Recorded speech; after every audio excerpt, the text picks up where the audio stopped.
Hey, Justin. What's up, man? Not much. Just getting ready to play this game here, Whomp Em, for the NES on the Two Dudes NES show. When I hear Whomp Em, I think Whomp Whomp. Yeah, me too. Like something bad happened. Like you just lost some game. Like a whammy. Or the yeah, whammy's kind of. Yeah, it's the same thing. So last show, we had Dude and D with the guarantee, right? Mm-hmm. Okay, this show, I am given a guarantee that will probably offend somebody somewhere, based on the premise of this game and the things. We're fairly innocuous, you're right? Oh yeah, I mean, I'm not going to go on a rant or a tirade or anything, but we'll see what happens. Maybe. This game in and of itself may have maybe a little iffy. Yeah. Also, who requested this game? Let's blame them. This was a Patreon pick from Mike, not me. Not Mike. You. Did we get a message or something? I heard a noise. Just you. How do we check messages on here? Can we get messages on here? Maybe not. Never mind. Forget. Yeah. I don't know. I felt like I heard. If we ever want to try to get the messages, because my computer is finicky, we may want you to be the message guy. You know what I mean? Because your computer's not handling all the hardware. Yeah. I don't see where we got a message. This is a great way to start a podcast, by the way. Yeah, we're doing great. Hey, so speaking of great podcasting, I feel like this is going to be a very tangent-heavy episode as well. Uh-huh. I'm looking at my tangent list, because I always keep a tangent list. I've got like six things on it right now. Oh, boy. Yeah. We don't have to get to all of them, but I do want to hear, before we get too into this show, I do want to hear, you got some charter updates and news. Oh, boy. Okay. And on purpose, I did not ask you about it the other night when we were hanging out, because I wanted to save it for the show, because I knew it'd be good. Okay, so charter. So this past week, and I knew better than to try to do this during this week, but I'm a glutton for punishment apparently. So I usually get Sling for my streaming service, right? And it's Sling's always been good, but Charter threw in this little deal. It was going to be a few dollars cheaper than what I was paying for Sling, and it was also going to give me all the local channels over it. Okay, so you get all the get these cable channels that you pick. It's not like a predetermined package either. Like Sling is a predetermined package. Charter lets you pick the channels that you want. And it was, like I said, a few dollars cheaper. Seems like a dream come true. Yeah, and it was going to also give you local channels. So I was like, well, okay, I'm going to try it. Resisted at first because they came out with it like a couple months ago. And of course, in pure Charter fashion, they've been sending me like mail flyers every other day. Oh, yeah. They were calling me about it. And I told them to quit calling me because I wasn't going to buy it. So they started sending it to you in the mail. I guess that's what they've been trying to call me about. And I don't know if I mentioned this on the show, but here lately, every time they call me, I pick up the phone, I say, hello. They say, hey, Michael, this is Charter calling. And I say, are you offering me faster internet or cheaper internet? And they say, no. And I say, okay, goodbye. Click. So they know not to call me unless they're offering one of those two things. Right. So Monday, I signed up for it online, right? And I wasn't actually home because I just decided to do it. So I wasn't home to test it or anything. But so you just did this to your family while being away from home? You just said, hey, family, guess what? We're doing Charter now. Yeah. Well, let's just break. So, yeah. So I did that. So we got home Tuesday for being out of town. And I go to log on, use my Charter log on. It doesn't work. Right. Okay. Sling, I've used Sling off and on. And Sling, let's say, I'll like take a couple months off, not use Sling. Like I'll see like if I want to do away with it, but then some sport things will start happening, and I want to get it again. But when you purchase Sling, like it's immediate. Like you log in on your Roku or whatever, and watch whatever you just paid for. So I called Charter Tuesday night. Like, I paid for this yesterday. It's not working. They're like, we have no. You've not signed up for that service. Well, I had an email with a confirmation number. I was like, which I pulled up, and they said that confirmation number pulls up nothing in our service. Man, you even threw the confirmation number at them? Yeah, and they still said, and they were like, well, actually, we've got a note here on your account that says that you called in yesterday inquiring about the streaming service, but you decided not to purchase it. I was like, I didn't talk to anybody yesterday. I purchased it online, and, I've got a confirmation number and that I purchased it, and it didn't work. Like, how did you get that in my file that, like, I talked to somebody and whatever? That's a typical Charter thing to do. Just bizarre. So then they were like, well, let's get you signed up. I was like, okay, fine. Let's sign up for it now. As long as you can assure me I'm not going to get like 4 Charter bills, which I'm still saying is probably going to happen. Oh, yeah. But they're going to bill. Yeah. So they sign me up. And at this time, it's like 10 o'clock at night. And I've been traveling. I'm tired. And so I get off the phone with them. I try to log in. Doesn't work. I'm like, well, maybe it'll take an hour or so to kick in. So I'm going, forget it. I'm going to bed. And what can you watch it on, by the way? Is it like Apple TV, Roku stick? Yeah. Or just internet? Anything like that. Roku. You have to have some kind of streaming device, like Roku or a Fire Stick. So is it a Charter app, or do you have to go on like a website? No, it's a Charter app. Oh boy, I would not trust that. Okay. We'll get there. So, right. Yeah. So next morning, still not working. And this is Wednesday morning. Now, I'm a huge March Madness fan, and I'm a huge Tennessee Vols fan, which is... I'm so sorry. Yeah, it's very painful right now to talk about. But anyway, March Madness was starting on Thursday. This was Wednesday. I just got rid of Sling. I needed something to watch it on Thursday. And Tennessee plays at 12:40 on Thursday. So they're like, one of the first games to play. So I call them and they're like, well, it takes 24 to 48 hours for the service to kick in. That's ridiculous. And I said, that is absolutely nonsense. Sling is immediate. Yeah. You guys are a cable provider. You are a cable provider and you are an internet provider. And you're telling me that your streaming service, it takes you guys can't figure out how to get it to me in 48 hours. It's not that they can't figure out how to do it. It's that they don't want to give it to you that fast for whatever reason.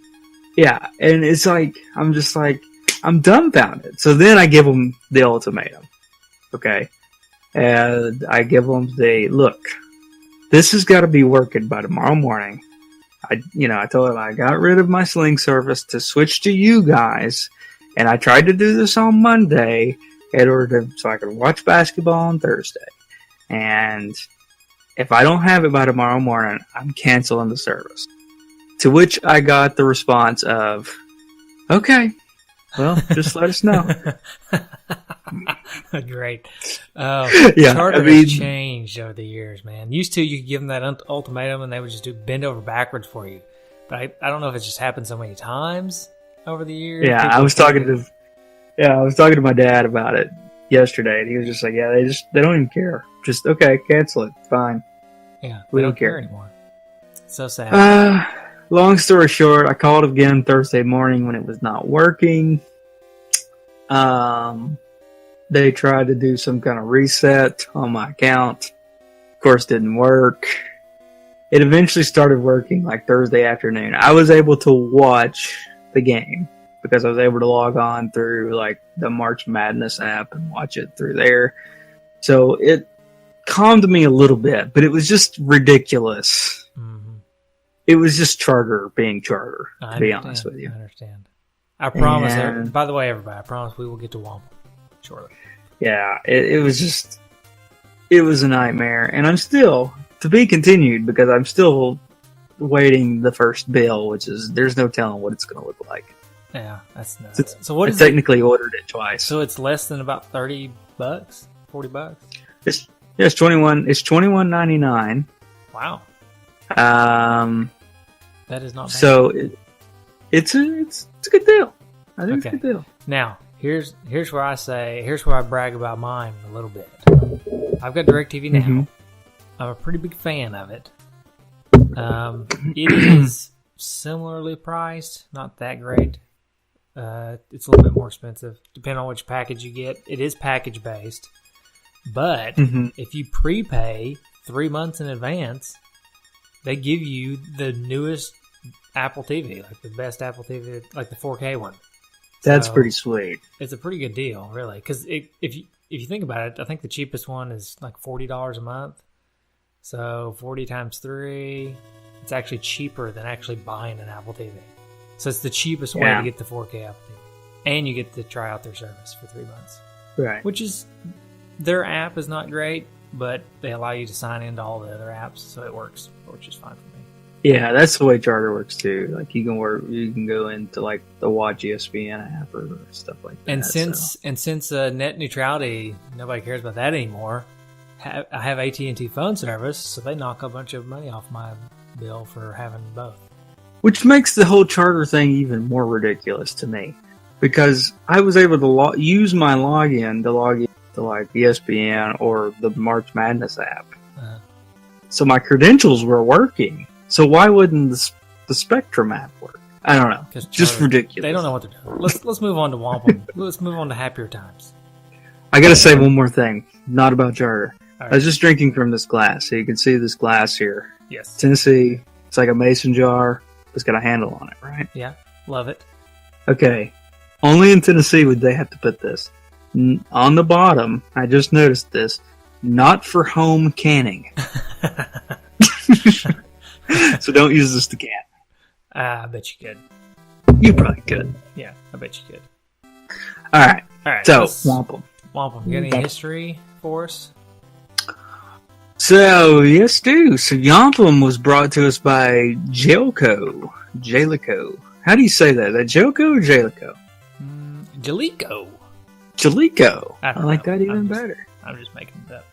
Which we've talked about a couple of those games from Jalico, I believe. I know we talked about Astyanax, which was a Jalico game. But it was originally, there's some pretty major difference between the Japanese version and the American version. So the Japanese version was released on December 7th, 1990. The North American version released in March 1991. Now the Japanese version, the protagonist was Sun Wukong, or also known as the King Monkey. Or Monkey King, which is a godlike figure in Chinese, in the 16th century Chinese classical novel Journey to the West. Big deal. So basically, the Japanese version was this kind of Monkey King god figure going through these kind of journeys. Well, I guess when they shifted over to the North American title, they thought, well, don't know if that's going to sell a lot of units in North America. Some Monkey King god from the Song Dynasty. So they changed it over to a Native American protagonist, as you can see on the cover.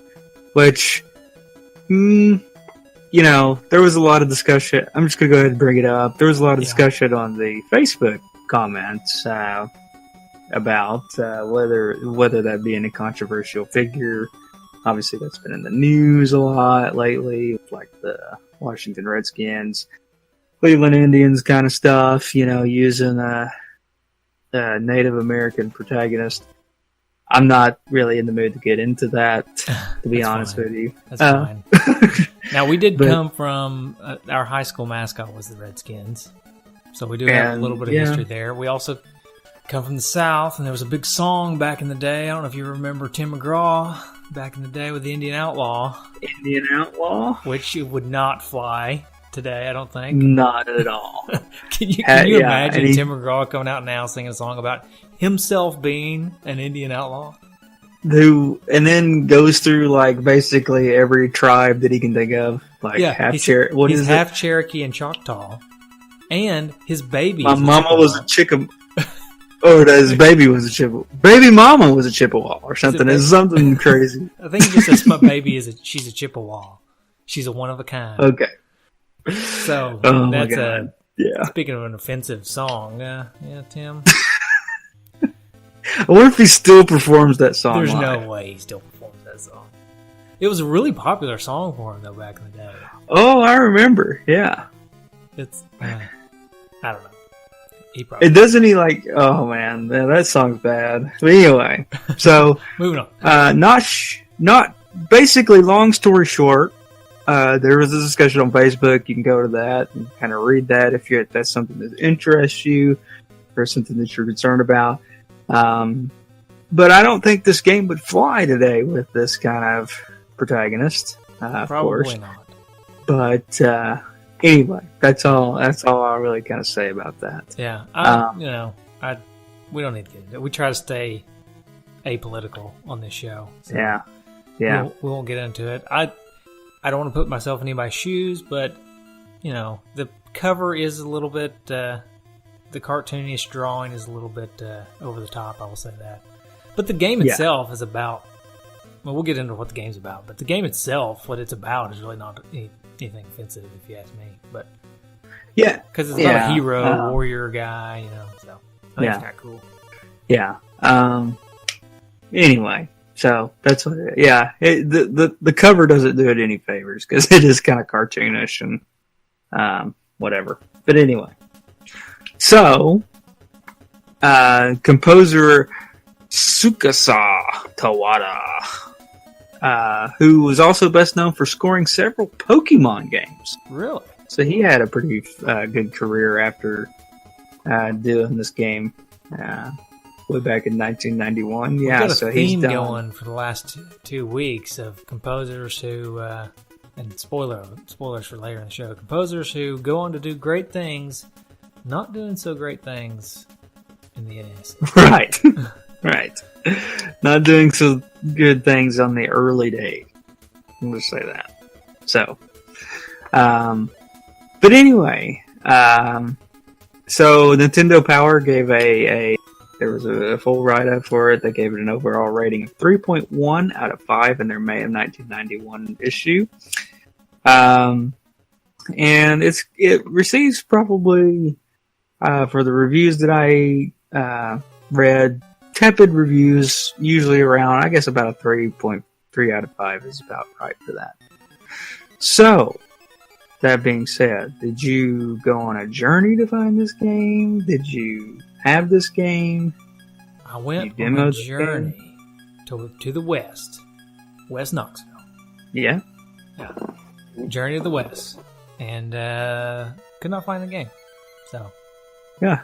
I did not. I think it seems to be a little bit harder to find. It is harder to find. It's also a little more expensive. Not terribly expensive, but it's a little more. But I did think that maybe there was a chance I could find it, and I wouldn't have minded picking it up for the price because it's not outrageous.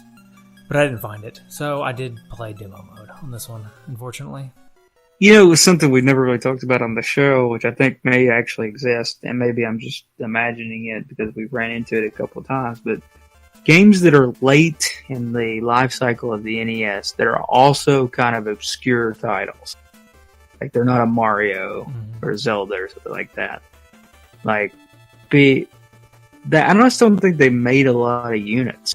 Like if it was late kind of in the NES cycle, like early in the NES cycle, I can imagine there was not a lot of games, so you could just make it just about anything and it would sell. Right. And so games like this maybe just didn't catch on, so they didn't produce a lot. I don't know. Yeah, you're probably right. I mean, what'd you say, 1991 when it came out in North America? Yeah. Yeah. So that's, I mean, you're getting into the 16-bit territory, so... Yeah. People aren't as excited about the NES anymore. I mean, I was, because I didn't venture into 16-bit that so soon, but, you know, the people who are on the cutting edge, they probably weren't too interested in playing as the old Whomp Em character, Soaring Eagle. Yeah, Soaring Eagle. Yeah. So reminds me of the Minnesota State Fighting Eagles, coached by one Craig T. Nelson, or Hayden Fox, as I like to call him. Yeah, coach. I remember. So I was watching. There was a campaign going around. I don't remember if it was during the Trump-Hillary election or the one before that. It was coach for president. And it just was that picture of him like holding the football up on his shoulder. Yeah. And it just said coach for president. Watched a movie the other day. Okay. And I can't remember the name of it. But it's about the surfer girl that like got her arm bit off by a shark. Oh, yeah. And she was like, I know. Yeah. You know, it's a good family movie. So we were watching it as a family. And I was kind of semi-interested in it until Craig T. Nelson showed up in the movie. And you were all in. Oh, I'm all in now. I've never seen it. Does he play the dad? He plays the doctor. The doctor? Ooh. Craig T. Nelson as a doctor. Yeah, exactly. Now you got me interested. Right. Hey, okay, this is totally unrelated, but it just popped in my head. So I went out to get Mexican food tonight at the local Mexican restaurant. Oh boy. And this has nothing to do with the Mexican restaurant or the food or anything like that. But I was heading to the door, and there's this couple walking beside me. This guy and this girl, about my age, maybe a little bit older. And the girl was smoking a cigarette. And I go to hold the door open for them. And they go in, and the girl takes her cigarette and puts it out on the ground and leaves it laying there. And then the guy goes, "Hey, one of these days you're going to quit doing that. Take 2 puffs and put it out." And then she goes, "I'm going to get it when we come back out. Don't worry, I'm going to pick it up. I'm going to get right back on it as soon as we come back out." So they were going to go. She was going to go to dinner, but before she went in, she had to put her cigarette out on the ground, mind you, underneath this bench. And then when she was done with dinner, she was going to come back out, pick it up, and light it back up and smoke it. I love it. Only in East Tennessee. Well, maybe not only in East Tennessee. That's right. But some of East Tennessee's finest. Somebody, we need to maybe call the police. Do a welfare check on slapper bags, because Xavier just went down. Ooh, and he's in Poland right now on business. Oh, is he really? So he probably doesn't even know. That's why he didn't respond to my text the other day. Yeah. I texted him the same text that I texted you about the man in, I don't remember what country it was. Oh, yeah, the Russia, or no, was it Poland? Maybe Poland. Shoot. Basically, this guy was told by the court that he was in fact dead. And despite he failed to prove that... Yeah, here it is. Here's the headline. The headline read as, "Romanian court rejects man's claim that he's alive." That's the best headline ever. Yeah, and it's not an Onion article. It's a legit. No, that is actually the New York Times. So, nice. I'm not dead! Reminds me of that Monty Python skit. Remember in the Holy Grail? He's like, "Bring out your dead," and he's got that guy on his shoulder. Oh, you're dead. He's like, "Here, I want to put this." He's like, "I'm not quite dead yet." No, yeah, he's dead. He said, "I feel fine." You'll be stone cold dead in the morning. Yeah, that's good. All right, let's get back to it. I don't know if people have already figured this out yet or not, but we may not have a lot to say about this. And Mike, it's a pretty short game. So to be honest, right? Well, let's get on it. Huh? Let's get back on it. Talk about it. Yeah. I've got a good idea of how we can do that. Oh, I bet I know what it is. Would you say manual if I asked you to tell me what you thought it was? I'd say manual. Woohoo! There he is. Manual. Soaring Eagle himself. That's right. All right. I want to start with the story, the introduction. Whomp Em is the story of Soaring Eagle, a young Indian brave who ventures into the wild world seeking totems for his magic pouch. Whomp Em consists of 8 worlds. The first world acquaints you with the game. The next 6 worlds may be traveled in any order. The final world is a secret. Don't tell. So, but yeah, it starts out in this kind of like, I guess, like a tutorial almost like level. Like the first level, you just start out, and then after that, you can choose which level you want to go to next out of like 6 worlds. It kind of follows like the classic Mega Man formula. Yeah. It reminds me a little bit of Mega Man X on the Super Nintendo, because in Mega Man X, it just starts you on a level, and when you finish that level, then you can pick which level you want to go. Yeah. But yeah, this game plays very much like a Mega Man game. I mean, it is very much a Mega Man. Yeah. Yeah. So, yeah, you get through the first world, and then you can pick the next 6 worlds. Now, do you want to read the getting started portion? Sure, I can read the getting started, but let me first, the introduction there, the story of the game is not what I was expecting it to be. Right. The story, he just says, he just ventures into the world seeking totems. What I thought from playing the game, and correct me if I'm wrong, is I thought he was like doing his, like some kind of Native American trials to become, like he's a young brave trying to become a true warrior or whatever, you know what I mean? Because if you look at the level names, it says stuff like the Fire Trial and stuff like that. So it seems to me... Oh, see, I never thought about that. And I thought that was a really cool and unique story myself. That it was this young brave going through his trials to become the Ultimate Warrior or whatever. Speaking of, was the Ultimate Warrior supposed to be a Native American guy? I don't know. Anyway. I think there was supposed to be some kind of Native American thing in there. Okay, let me read the getting started, just in case anybody's confused about what to do with this game. You ready? Yeah. Getting started. This is important. Number 1. Place the Whomp Em cartridge into your NES and turn on the unit. That's where I was going wrong. Yeah, see? Did that just change your opinion about this game? Maybe. All right, number 2. The title screen appears. When you're ready to begin playing, press Start. It's in all bold. Start, not Select, not any of those other buttons. Press Start. And then number 3, you will enter the first world of Whomp Em. There you go. Get you right.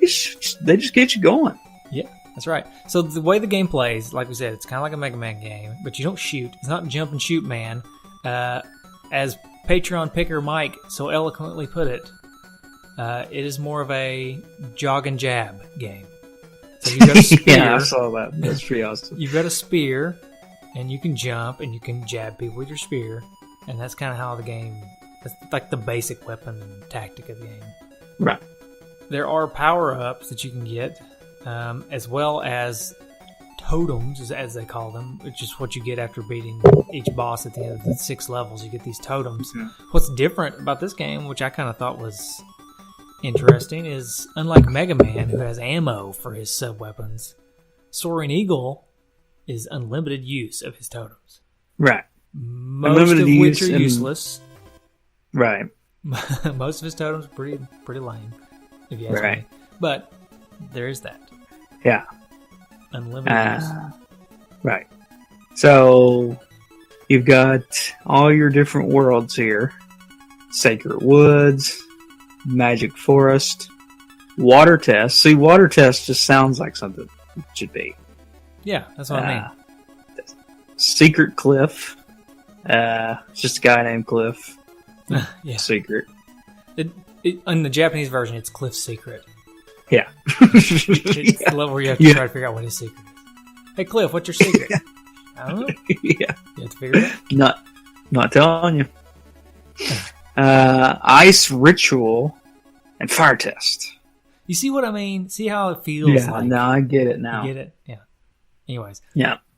This game is not simple. I mean, it's simple in concept, but it's not easy. It's kind of a somewhat difficult game, or at least it was for me. But I like the fact that games like this, while being somewhat difficult, you can pick any level you want. So that means I got to try all the levels, even if I couldn't, even though I couldn't beat them all and beat the game because I'm gonna say it's because I didn't have time. It's probably because I'm not good enough to do it, but I won't claim that it's because I didn't have enough time. But what's cool is you can try out all the levels because I don't have to beat the water test to get to the fire test. I think that's one of the things that I've always loved about these Mega Man style games, like Mega Man, DuckTales, and even this game, is the fact that you can pick what level you want to go to, and without beating the other levels. So you get to basically try the whole game. Yeah. You get to experience the whole game for the most part. I think those games are really good for people bad at video games too. Like that's a whole generation of people that they just loved video games and weren't very good at them, so they couldn't progress through games. But if you had a game like this, you didn't have to worry about it. You could play every level that you wanted to. Like the two guys that host a Nintendo podcast that actually aren't very good at video games. I was saying I was going nameless, but all right. Since I brought it up. Yeah. So yeah, that's correct. I will say that playing this game, the controls are a little floatier than I like. Like his jump I don't like it. Floaty. You did not like the controls at all? Yeah, I think it's just one of those things you have to get used to. I think it's just something takes a lot of time. That there's no real fine tune movement. Like you move him and he's gonna go a fairly good ways, or not move at all. And that's kind of Yeah, he's got a little bit of weight to him too. He doesn't turn on a dime, which that's a creative choice. I know a lot of games do that. But for some reason, there's some precision jumping in this game too that got really frustrating because of that. Which is really kind of almost the major part of the game is the platforming, where you're going actually up and down levels instead of side to side or side scrolling. Yep, so the level layout in this game is actually really good. You go all sorts of different directions. And there's a lot of vertical movement.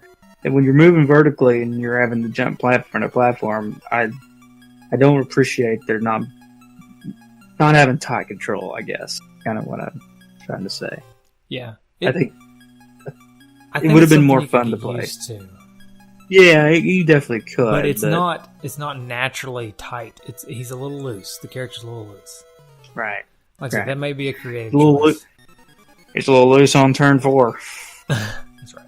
As they say in my NASCAR turn. And to compound on the fact that he's already a little loose, there's a lot of slippery surfaces in this game. There's the ice ritual level, but then the secret cliff is either glass or ice or something. I mean, there's a lot of slippery surfaces. Yeah, it seems it seems like the game is almost more in the form of learning to control the game as much as it is learning to beat the game or being able to beat the game. Yeah. So I agree. So let's talk about some of these totems. I didn't get to play with a lot of them, but I watched what they do on the internet, thanks to a lot of players better than me. So let's see. You got the spear whirlwind. Okay. Right. That's where you just turn your spear into a whirlwind. Useless. It's somewhat useless because it's not very powerful, but it does break blocks, which is cool. But that only happens a couple of times. I only noticed blocks a couple times throughout the game. And there really weren't any secrets behind the blocks that I noticed. Like the ones I used the whirlwind to break, because I did get the whirlwind weapon. But the ones that I actually used the whirlwind to break the blocks, the only thing that would be behind there is like a spear power-up or something. So, which the spear power-up is awesome. It's like the best thing you can get in the game because it makes your spear longer. But still, makes a spear longer. Yeah. Everybody wants a longer spear, right? Right. Yeah. All right. So, the fire wand shoots a fire. There you go. Not very far. Yeah, Don't get too excited. No, I didn't get that one actually myself. That one. Well, can you guess what level that comes from? Probably the ice, the water test level, or the fire one from the water level. No, it comes from fire test. Yeah, of course. The ice ritual level gives you the cloud, which I don't know if you got that one. It's the ability to store stuff in the cloud. Yeah, that's right. This game is really ahead of its time. Right. Like, you can't save the game until you get this cloud. That's a pretty good idea, actually. Yeah. Oh boy, that would be so frustrating, though. Yeah. All right, no, the cloud allows you to fly, sort of. You can jump on it and ride it. I didn't get it, but when I watched people use it on the on videos and stuff, it looked really lame. Like, it didn't look like you could do much with it. So, and you just kind of like, it's not really a fly as it is a float. Yeah. But I'm guessing it comes in handy certain places. Right. Okay, so the water test gives you the ice crystals, which allow you to freeze enemies. I was more of a fan of actually killing the enemies than I was freezing them. So, yeah. Oh, that brings up something else, because this is the water level. In the water, he jumps high, okay? He walks slow and jumps high. And that's something that's always bothered me about video games, especially these old ones. Why do the characters jump really high in the water? Because they're weightless, man. Come on. Have you ever tried to jump in the water? No. Okay. Now, it's true that you can jump high when you're totally underwater. But have you ever tried to crest the surface of the water with your jumps? Because that's when things get weird. You mean like come up and out? And yeah. Because all of a sudden gravity just hits you, grabs you. Right. It's like gravity's forces are stronger now. Right. All right, anyways. Okay, so from the Magic Forest, you can get the web, which allows you to catch an enemy in a web. Again, an ability that seems mostly useless. Right. But you can use it. You can do it unlimited times. And now here's the one that I really wanted, and I tried to get, but for some reason could not beat the secret cliff level. And it's the boss that always got me on that level. But anyways, is the dart, which basically gives you the ability to throw your spears, and they stick into the wall. Right. I really wanted that weapon, but I couldn't get it. Right. That's really.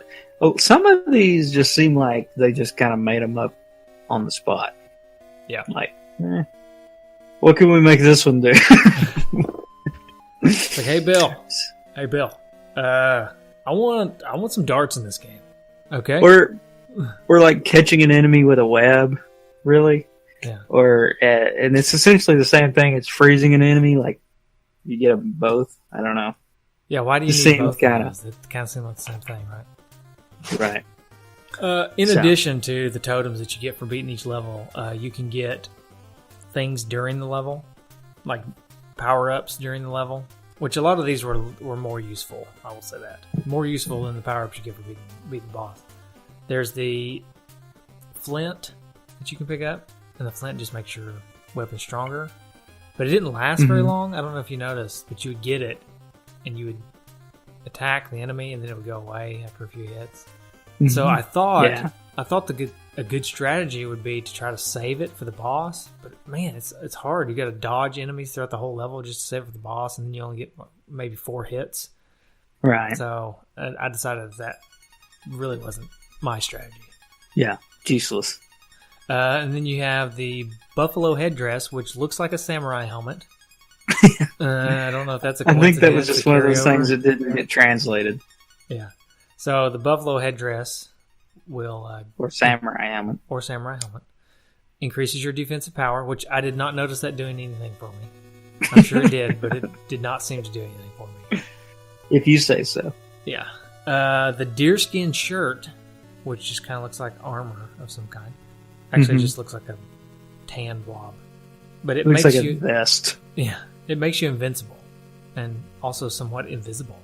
You turn into a little ghost. Yeah, I hated that too, because then you really just can't see your guy. Yeah, I mean, he's there, but he fades away. Right. Yeah. Which, that's actually a pretty handy power-up, because you can you don't get hurt, but at the same time, yeah, it's in every game. You can just expect it. It's like getting the star for Mario, but instead of turning into a rainbow of colors, you just fade away. I think that's an Elton John song, isn't it? Instead of turning into a rainbow of colors, you just fade away. Sounds like it should be an Elton John song. All right. You want to get lost in your rock and roll? Yeah, and then you get the usual hearts that refill your life, and you get the spear, which increases the length of your spear, which that's a good power-up. And then the best one in the game is the gourd, which basically just gives you an extra life. Yeah. Now this game gourd. This game has essentially unlimited lives because you die and you can continue, but you just have to start at the beginning and just pick a different level. But the gourd will give you lives within the level, so that's a really handy power-up. It's a magical gourd. All right, I think that's about it for the manual. Although this manual has something really cool near the end of it. Okay. They have a section called "Help Jellicoe Invent New Games You'll Like." I like it. And basically, it's just a give us your idea. It's just a questionnaire, asking what things you like, what TV shows do you watch, what magazines do you read, and then you tear it off and send it in, and they make games based on what you like. So I wonder if they had this before the Whomp Em game. Like maybe a bunch of kids wrote in and said they want to play a game about, Native American trials. I don't know. Probably not, because it is just after this game in Japan that was about some Monkey King. But good point. It is interesting, though. It's basically like demographic research for video games. It is cool. It's like doing a survey or something. It also somewhat maybe says that Jellicoe was out of ideas. That too. So what do you guys like? It's like having people over that you don't really. It's like you like TV. You guys want to watch some TV? Listen to some music. What kind of show you like? Yeah, it's like inviting everybody over to watch a movie, and then when they get there, be like, "All right, what movie you guys want to watch?" Yeah. And they're thinking, I mean, what do you like? Do you like comedy? Do you like action? That's Jellicoe. That's your friend. That's your friend, Mr. Jellicoe. Right. Have you seen speaking of Native American stuff, have you seen the South Park where they talk about 23andMe? No, I have not. Apparently, it's a newer one. They're all trying to... They all do their 23andMe and see how much Native American they have in them.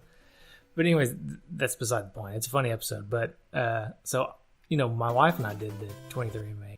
Right. And she's been told her whole life that she was like a 16th Native American Cherokee or something like that. And I had also been told things like this, because here in our part in the Appalachia area, everybody gets told that. Everybody gets told that. And it's somewhat, there's some truth way back in the past, because it's mostly like Scottish, Irish people that come in this area. And I'm sure there was a lot of interaction with Cherokees or whoever, depending on what state you're in. But regardless, everybody gets told that when they're young, right? In this area that you're part Indian. So we got our 23andMe back last year, and Amber pulls it up, 0.1%. Nice. So 0.1%. So that's not quite a 16th. And then I look at mine, 0%. But you know what I do have a percentage of? Sub-Saharan Africa. Also Greek. Got some Greek in there. I'm a cultured dude. Right? Oh, sweet. Very small percentages. Very small. But there is I have heard, stories about, people do the 23andMe and they've their whole life they've been like, oh yeah, I'm like a third German or whatever, and they get it back and they're not German at all. Yeah, my wife also thought she had some German in her. And she's got some, but not nearly as much as she thought. She's mostly I think she's like 90% Scottish Irish. Yeah. Which is probably 90% of people in this area. Yeah, in this area, you pretty much that's where everybody is. So, unless you're Slapper Bags, in which case, he's Italian. Right. So. But he's in Poland right now. But he's also in Poland, and his team just lost. Which, why does that make me smile? I don't know. It just does. because it aggravates him so. Yeah. I mean, there is nobody that gets just more angry when their team loses than Slapperbacks. Yeah, I love it. Almost punched you in the face one time. You remember that at Buffalo Wild Wings when he stood up and punched the bench, but he he punched like right next to your head. Yeah, classic Slapperbacks. All right, let's talk about the game some more. So let's talk about the graphics. What did you think about the graphics? Okay, I actually like the graphics. So that was one thing I did really like about the game. So I thought the sprites were really well done. The background art, I thought I really liked the level design. I thought, as far as graphics, I really dig it. Yeah, I'm with you. I think that's probably like the best part about this game. The graphics are really good. There's also some really cool scenery effects, like going in behind your character goes in behind trees and bushes and stuff, which is not something a lot early NES games did not do this kind of stuff. So this is later in the life cycle. Like think Mario 3, how you can drop behind things. Well, this is even cooler than that for the most part, because there's like bushes and trees that you're going in. Some go in front of, some go behind. It's a really cool effect, and the way the screen scrolls with the character as you're jumping through the platforms. So the graphics are pretty great. Yeah, I agree. I thought that was the best, probably the best part to the game for me. Yeah, me too. What about the sound and the music? Okay, I did not like the music. Like that was a big downside to me, and I think it just seems so choppy. Yeah, like it's almost like they just took a bunch of like sound effects and combined them to make songs. Yeah, I kind of felt the same way. There was no flow to the song. Yeah, I didn't, and which, like you said earlier in the podcast, it's surprising that this guy has had a pretty good career doing a lot of Pokemon games, and this was, of course, one of his earlier works, and it's just, it was a miss, in my opinion. Yeah, I don't know that I disliked it as much as you, but I can see where you're coming from. I think it was just kind of fair. I wouldn't even call it good. I wouldn't even say, like I usually do, oh, it's fine, it matches the game. I could have done with something better for this one. Yeah. And also, the near-death sound that you get, the sound of your guy when he's about to die, is the most annoying near-death sound I've ever heard in an NES game. Yeah. It is terrible. And I heard it a lot, unfortunately. But it is bad. It's just bad. Yeah. It was so bad that I was playing the game. I was playing the game in one room. My wife was in the other. And typically, she wants me to keep it down, but as long as it's not getting on her nerves. Keep it down in there! As long as it's not getting on her nerves, she's fine.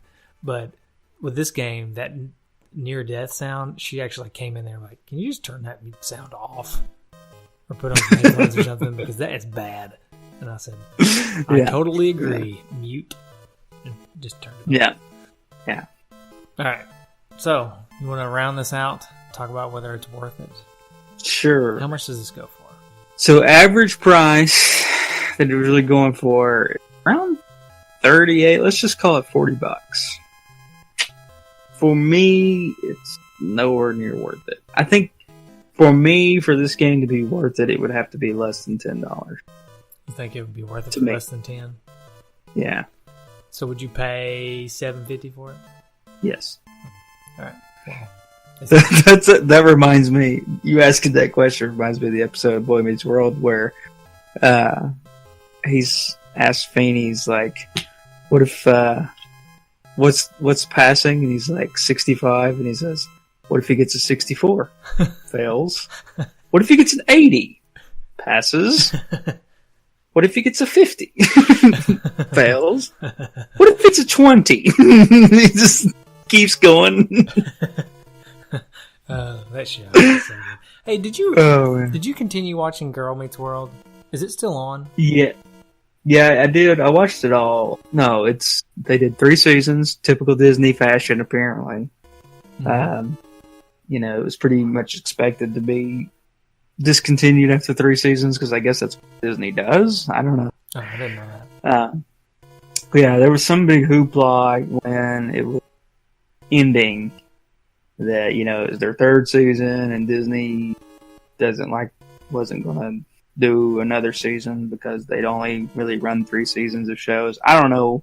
I may not be getting the story completely correct there, but just pretend like you know what you're talking about, and because this guy over here didn't know anything, and I'm sure nobody out there knows anything about Disney, right? You don't have to worry about the entire wealth of the internet proving you wrong. That never happens. But anyway, basically, they ended after 3 seasons, and I have watched them all, mainly because my daughter got really into it, so she wanted to watch them. So I've seen them all. And they did good. The last episode was really good. You know, the last few episodes, they really kind of bring all the Boy Meets World characters in. And did you cry? I did not cry. So it's not quite as bad as This Is Us? No. Okay. All right, just checking. But, it was good. Yeah, I just couldn't get into it for some reason. I think it's just because the Disney Channel shows were just a little bit too childish for me. If I had a child, maybe I would have got through it like you did. But yeah, I probably wouldn't have if it wasn't for Leah's interest in it. So, if she was watching it, I would watch it too. What about Fuller House? You watched Fuller House? No, I never was a Fuller House. Were you a big fan. Full House? Not really. Fuller House is just kind of a miss for me. I don't know. It's kind of the same thing with Girl Meets World. It's popular. People love it. It's going on like their 4th or 5th season now. So yeah, but it's Netflix. Netflix will just keep pumping money into anything, right? I don't know. You'd think they'd have to have some kind of, proof that somebody else is watching it. Right. I'm sure there's people watching it. I'm sure it's probably good if you're a big Full House fan, but I just was not a Full House. Were you a Full House fan? I was a Full House fan, which makes it interesting that this one's not really hitting me. It's not really catching on with me. Just, is it I the don't lack know. of the Beach Boys? Is there enough Beach Boys? I don't know what it is. I think it's maybe what it was. The cheesiness of Full House was kind of lost on me because I was a kid. Ah, gotcha. And now the Fuller House is just as cheesy, probably. And it's just like I can't get into it because of that now. Maybe. I don't know. Just guessing. Makes sense. That could be it.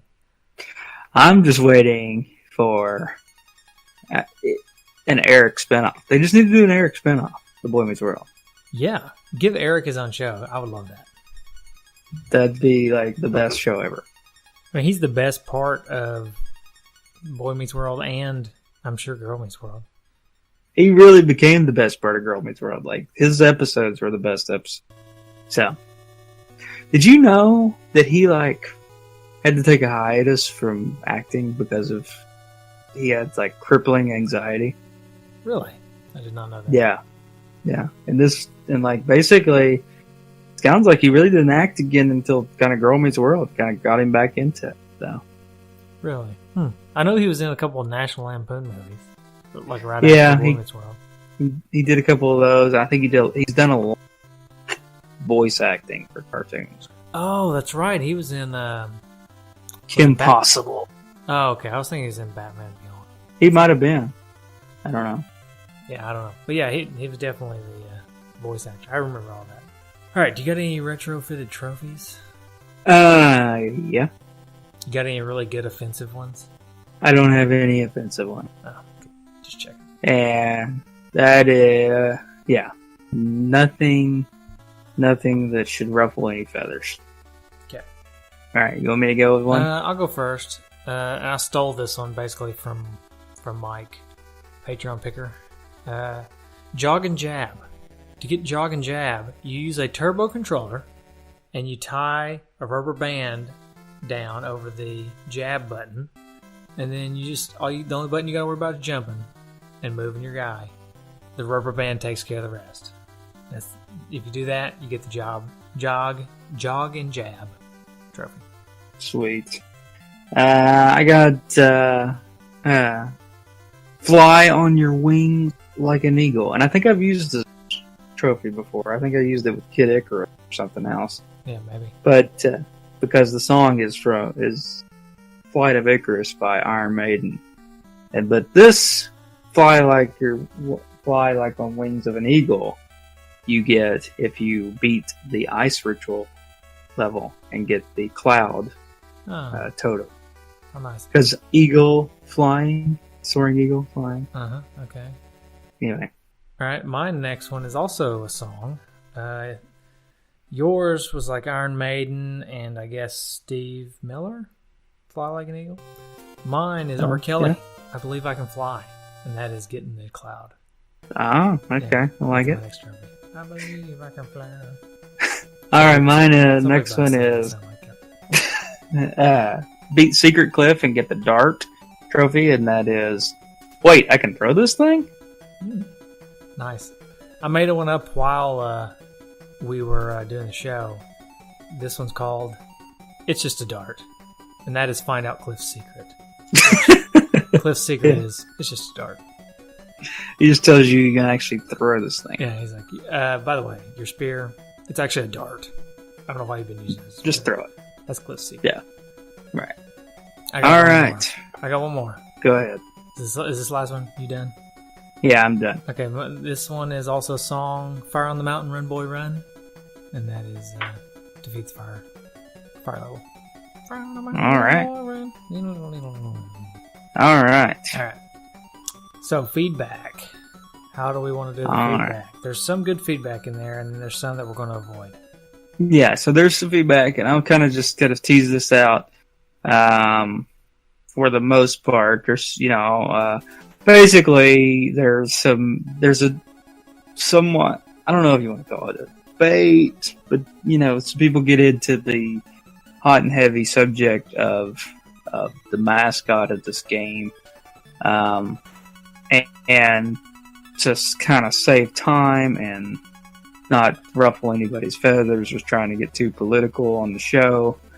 We're just going to kind of let you go read that if you're interested. But if not, we're just going to kind of jump over it here so that we don't. We want to keep it kind of fun and not heavy. But if you want to get into something heavy, you can go there. Although, if I recall, I don't know how the conversation ended, but I think it took a turn for the fun anyways. It did take a turn for the fun. So go read it. It's interesting. It is something to ponder and think about, but just not something we really want to dive too deep into on the show. Yeah. Okay. So starting us off is Chris Vanderhoff. Oh boy. The traitor. I'm gonna have to stop reading Chris Vanderhoff's feedback. But we say we're gonna read it, so I'm gonna read it. Have it, but never played it. I guaranteed if it came out on the Genesis, it would be loads way better. It would be a load. I'll tell you that. Yeah. So, there you go. Never should have had that guy on the show. He gets one little episode where he comes on and joins us, and then next thing you know, he jumps to the other side. He's the troll master general. You better watch out, Germs.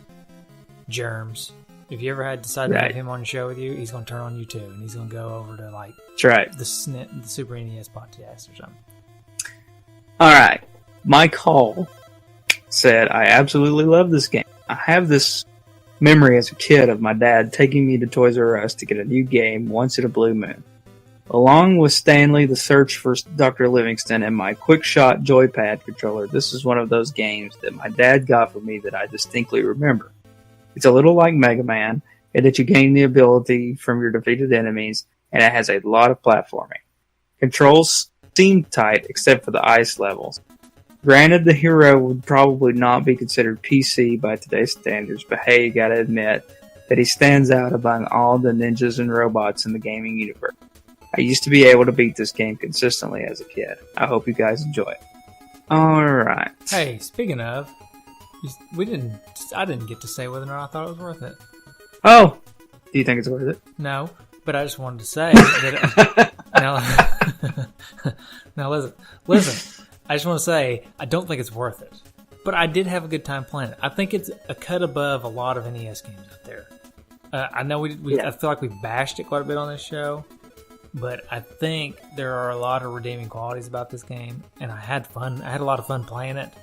I just don't. There is a high price tag on it, but I like.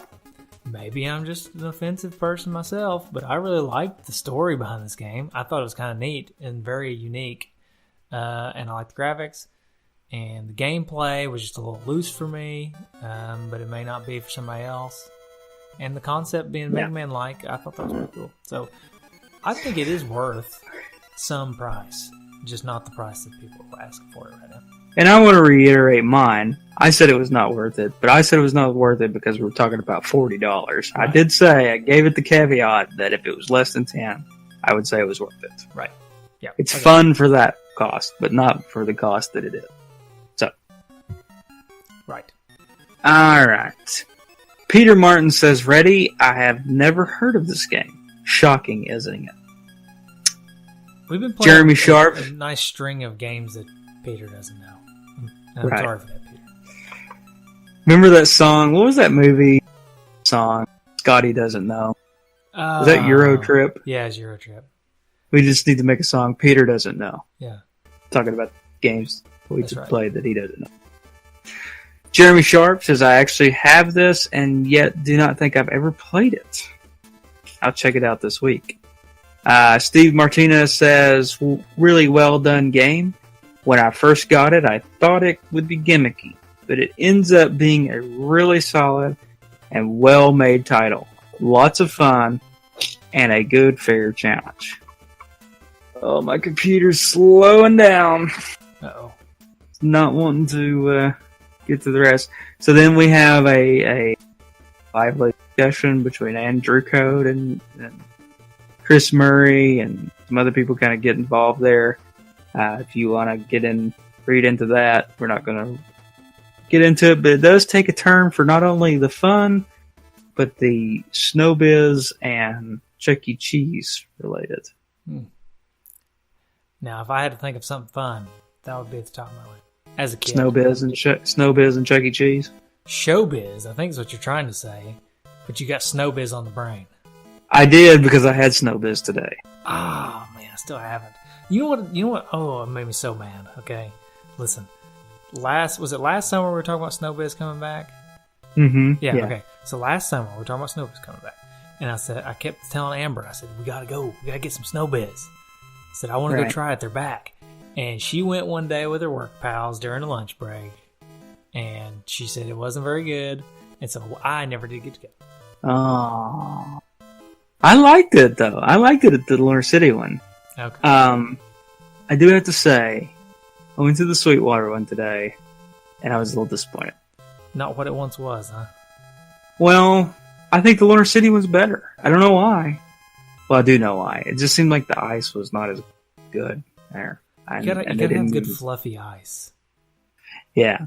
So, I would say, if I'm telling you, because you're the only person I think that lives in this region that listens to the podcast.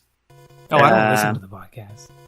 Well, I mean, I'm just kidding. If I'm telling you, go to the one in Lower City. Okay. All right. And I think it's opening in like a week or so. Do they still have cream? Because I would always get black cherry with cream.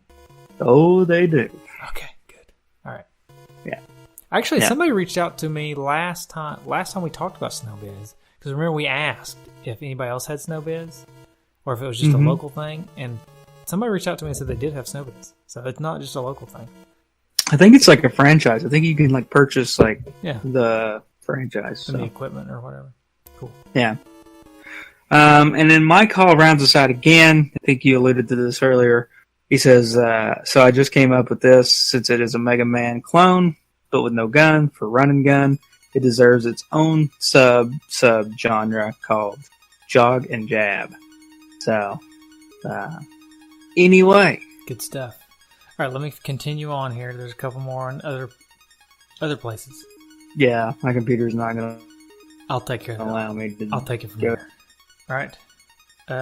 On the Facebook page, which is still a thing, Chris, I'm going to mispronounce your last name, Lathco. says, I've seen a lot of people give this game crap for being non-sensitive, but on its own, it is an awesome title and a lot of fun for anyone who has beaten all the Mega Man games on the NES and wants something more.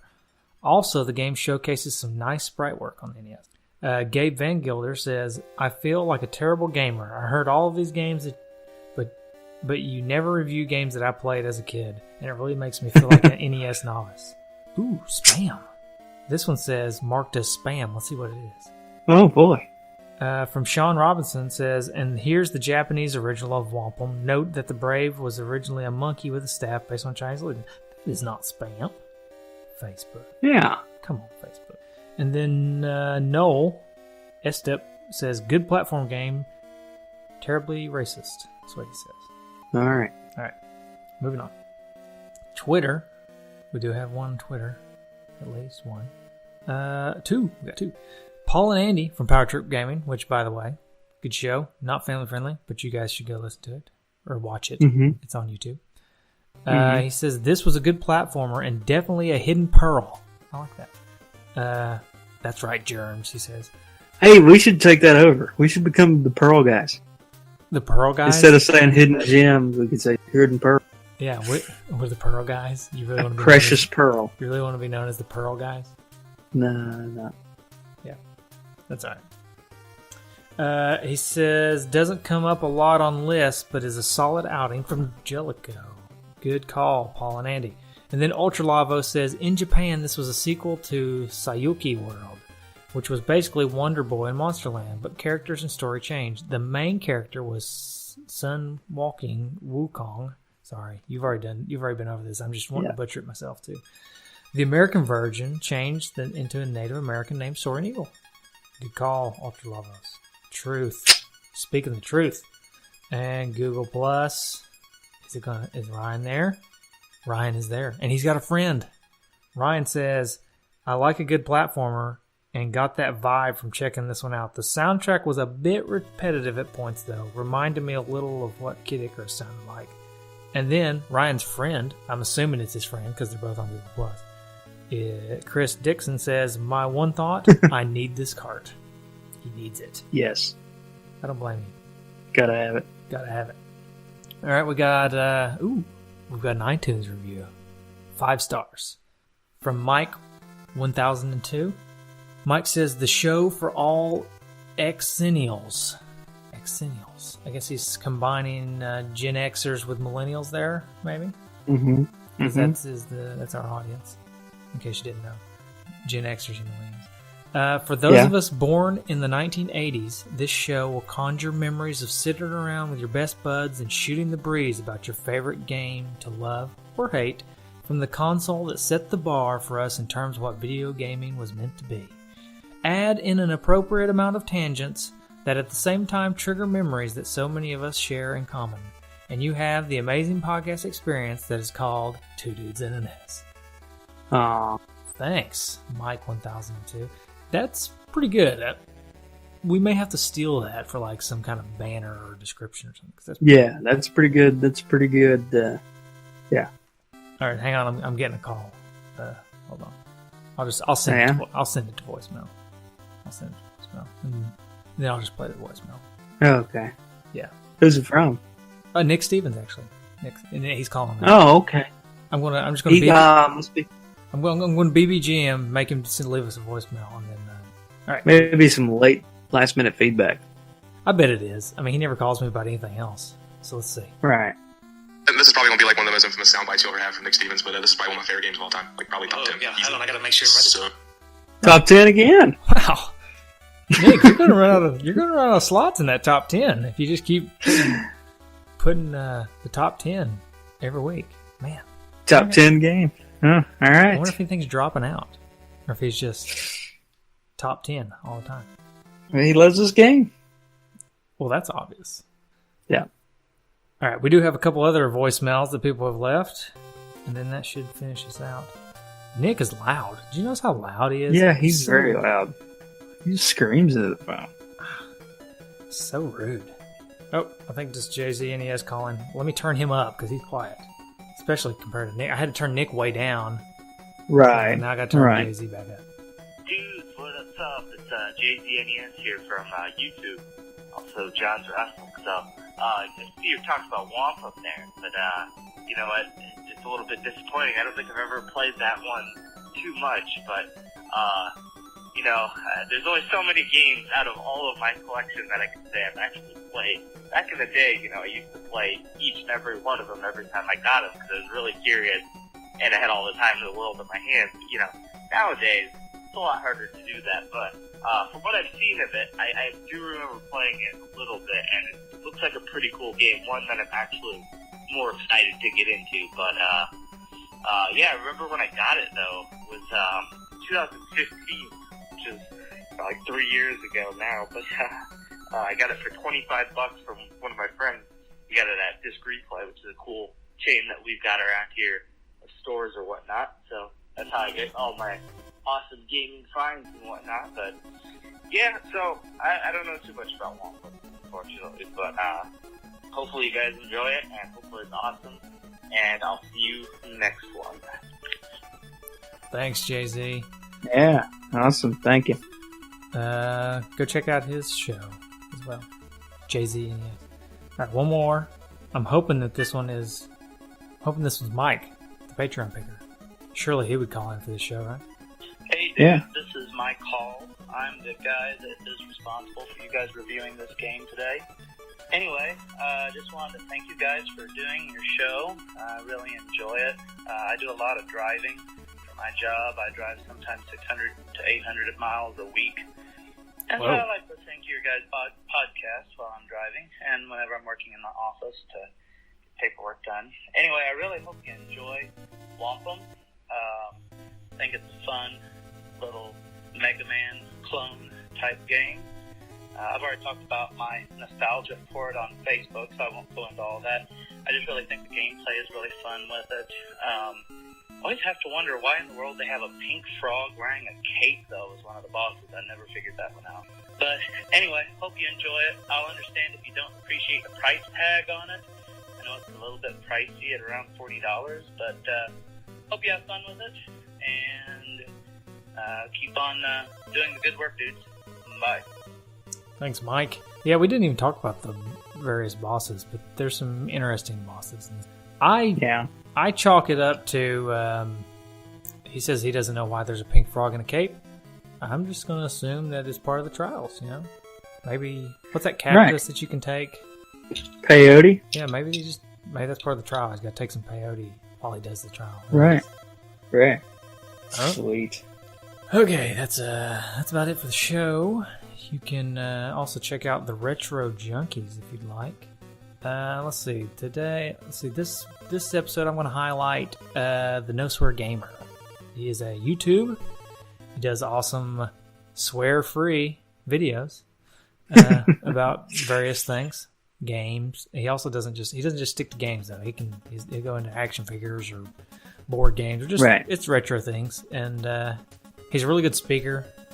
So he's kind of like Ferg. He does a show by himself, but you can't really tell it. He doesn't have any problems with it, like I do whenever I do the Nintendo Switch Up episodes, which I really should probably do some of those since it's been so long and people keep asking for them. But I'm just not that motivated to talk by myself. Anyways, so No Swear Gamer, right. Check out his show on YouTube. And then speaking of YouTube, check out the Wee Guy on YouTube. He goes by Wee Guy. Yeah, man. Check him out. He does the music, stereoized NES tunes. And big shout out, thank you to the Fox Dude for our awesome logo. And I think that's it. That's all I got. Where do they find us? All right. Can you tell them where they find us?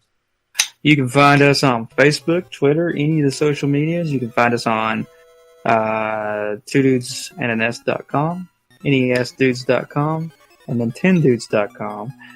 Or you can always call us. Now, how could you call us there, Mike? Well, you can call us by dialing 775-7-RETRO-1. That is 775-773-8761. Or if you go to our website, I'm going to try this. We're on video. Those listening those listening, I'll describe what I'm doing. But since we're on video, I want to see if I can show people how to do it. So I went to our website, which is nintendoos.com. Here I am on our website, as you can see. Now, see, look in the upper right corner. Look at that. What does that look like to you? Oh, man. It looks like a telephone call. Yeah, so I wonder what happens if I hit the button. Well, would you look at that? It says, it's asking me, would you like to call this number? And I says yes, and I'm calling it. There you go. Justin can do it too, which means you can at home if you want to. All right, anyways. Or, you can go to the About section and hit Call Us, and then we'll pull it up as well. Oh, cool. I never tried that. So, there you go. Yep, all right. We also got a Patreon. Do you like what you hear on this show? Do you like it enough that you'd like to throw money at us? Some people do. So, take my money! Exactly. Some people like us enough that they want to support the show. We don't plug Patreon all that much because you guys already support us enough that we don't have to pay for hosting anymore or anything like that. So since we're at that stage, I'm not really in dire need of more money. But if you want to donate some more, we'll take it and we'll figure out how to make the show better. One thing we don't do right now is we don't do like Facebook advertising or anything like that because we don't have the funds for that. But, if we ever get up to more money, then maybe we can reach out and get a hold of more people. I don't know that Facebook advertising is necessarily the way to do that, but there's got to be some way we can use money to get more people to listen to the show, right? Right. Just write nesdudes.com at the bottom of some dollar bills and just like throw them off the bridge, maybe. I don't know. Make it rain, as they say. Right. All right. As they say. Okay, I'm done. Yeah. All right. Bye. I love that. That's a great way to conclude a show. Yeah. Well, we're stagnating because I usually tell us how to find them. You tell us how to call them. Yeah. What else we gotta do? How do we end the show? How do we end it? Next music. Sorry. Here comes the music for the next music to the next show. All right. Bye, everybody. Bye.